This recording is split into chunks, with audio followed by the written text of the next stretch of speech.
पौराणिक इतिहास में 3 राम हुए। पहले राम थे परशुराम, दूसरे राघव राम और तीसरे श्री कृष्ण के अग्रज बलराम। परशुराम प्रत्येक राम के साक्षी रहे। राम से लेकर श्री कृष्ण तक को देखा। भगवान के साथ इनका संबंध शाश्वत है।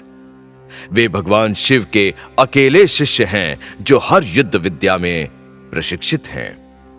शिव की साधना भी उन्होंने उनकी ही प्रेरणा से की। तो जब वे शिव की भक्ति में लगे तो स्वयं को समर्पित ही कर दिया। भगवान शिव इतने प्रभावित हुए कि साक्षात उनके सम्मुख आए।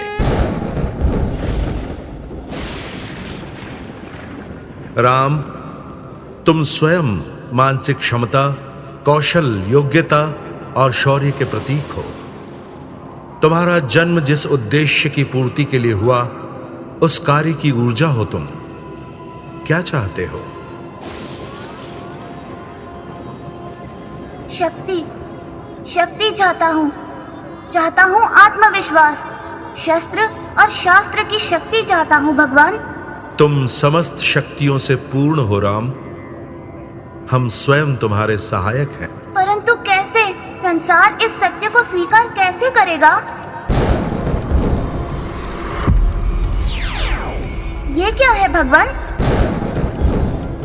परशु, शक्ति का प्रतीक। हम इस परशु के रूप में सदैव तुम्हारे साथ रहेंगे और इसे धारण कर तुम राम से परशुराम के रूप में जाने जाओगे। संभालो इसे परशुराम। तो भगवान शिव ने विद्युदभि नाम का परशु राम को दिया। ये कोई साधारण परशु नहीं, बल्कि एक दिव्यास्त्र था, मंत्रों से सिद्ध, अचूक मारक शक्ति वाला। साक्षात भगवान शिव का रौद्र रूप था ये परशु। भगवान शिव ने परशु प्रदान ही नहीं किया, उसका प्रयोग भी बताया। इस परशु का प्रयोग मानवता और धर्म की रक्षा के लिए करना होगा परशुराम। परंतु कैसे प्रयोग करना है, तुम्हें प्रशिक्षण लेना होगा। तुम प्रहार करो। प्रहार? किस पर प्रहार करूं? हम पर प्रहार करो, हमारे साथ युद्ध करो। असंभव। मुझे धर्म संकट में ना डाले। यह हमारा आदेश है परशुराम।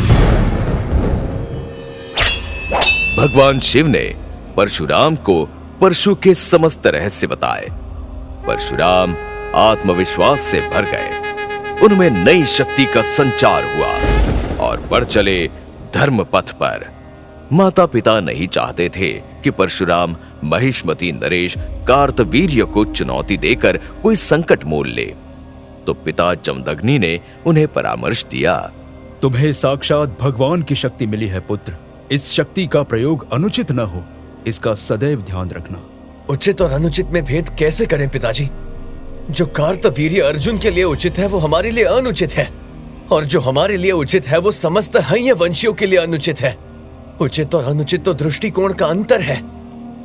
ये सत्य है परशुराम, और ये भी सत्य है कि तुम अपने परशु का और अपनी शक्ति का कभी दुरुपयोग नहीं करोगे। पर जन समर्थन से जो कार्य होता है वो उचित होता है।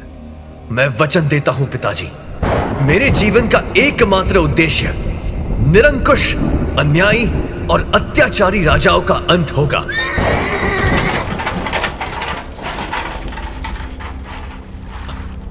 परशुराम ने नर्मदा तट बसे महिष्मती की सत्ता के स्वामी बने है वंशियों की कई कथाएं सुनी थी। जब वे पिता से बातें कर रहे थे उस समय कार्तवीर्य अर्जुन नागवंशियों के संहार में लगा था, जबकि नागवंशी उस प्रदेश के मूल निवासी थे। सहस्त्रार्जुन का प्रताप ऐसा था कि उसका नाम सुनकर ही लोग डर जाते। नर्मदा घाटी में बसे कई जातियों के लिए वो काल बन गया था। उस क्षेत्र में बसे भृगुवंशियों के प्रति उनके मन में तिरस्कार की भावना तेजी से पनप रही थी। भार्गव परशुराम है वंशियों राजाओं को रोकने की कोई रणनीति तय करते उसके पहले उन्होंने महिष्मती की प्रजा का दुख दर्द सुना। उसके सैनिकों ने सब कुछ उजाड़ दिया भार्गव। अब कुछ भी शेष नहीं है। वो चाहता क्या है?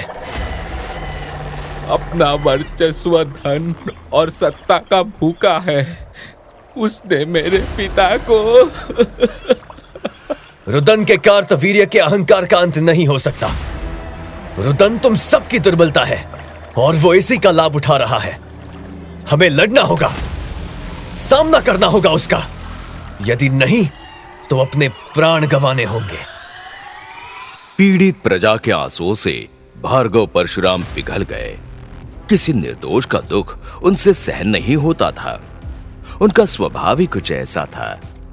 जब लोगों ने उन्हें बताया कि समुद्र में उसके कई पोत चलते हैं और वो दूसरे प्रदेशों से लूटपाट करके पोतों से कई खाने पीने की चीजें और वस्त्र मंगवाता है, तो परशुराम स्वयं को रोक नहीं सके और चल पड़े अरब सागर की ओर उसका सामना करने।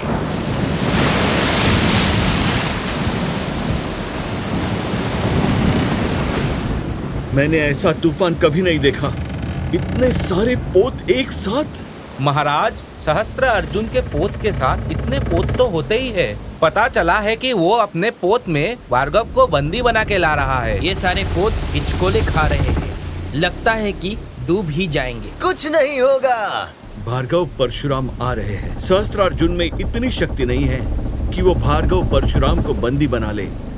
बस प्रतीक्षा करो। लोगों को भार्गव परशुराम के आने की सूचना मिल गई थी। सहस्रार्जुन और उसके सैनिकों के पोत तो आते दिखाई दे रहे थे, लेकिन परशुराम कैसे और कहां से आएंगे, अभी तक ये रहस्य बना हुआ था। कुछ इतने डरे हुए थे कि सहस्रार्जुन का नाम लेने भी कांप रहे थे। पर एक पक्ष ऐसा था जो केवल इस विश्वास से खड़ा था कि भार्गव परशुराम भगवान के रूप में उनका उद्धार करने आ रहे हैं। तो क्या सचमुच परशुराम आए और है वंशीय राजा सहस्त्रार्जुन को चुनौती दी? रोजपॉड प्रेजेंट्स चिरंजीवी परशुराम।